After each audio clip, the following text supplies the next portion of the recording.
Hello, today I will show you precisely how to find the crucial service point on the popular Poco X3 Pro phone, which is specifically used to effectively enable the Qualcomm processor's essential service mode.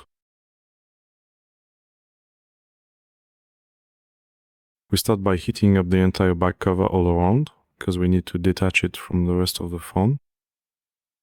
For this, we need either a heat gun, a hair dryer, or a special mat where you can set the temperature.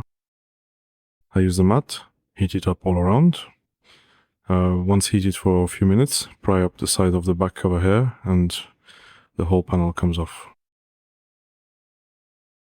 As you can see, there's a ribbon cable here.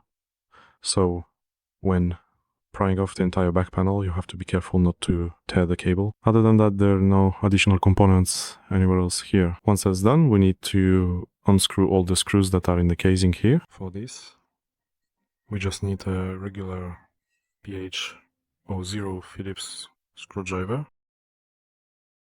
I've already unscrewed it now. So now that we've unscrewed everything, we need to hold the lens in place so it doesn't come out with the rest of the casing, the rest of the plastic, because it could tear the camera ribbon cable.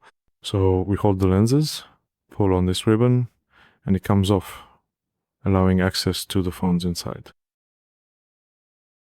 Next, in order to enable service mode on the phone, we first need to disconnect the battery. It must be disconnected as well. In this particular phone, the service point is precisely located here, right under the ribbon cable. And the service point under the ribbon cable is exactly these 2 points here, which are accessible.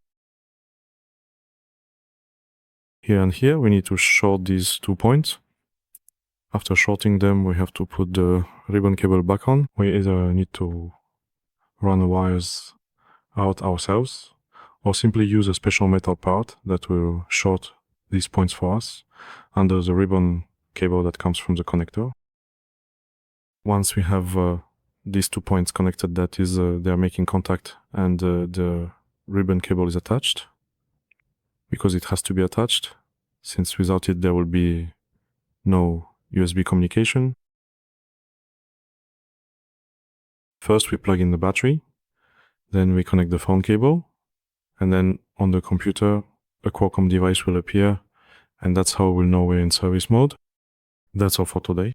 If you enjoyed our video, I would like to ask you to subscribe and also give us a thumbs up. Goodbye.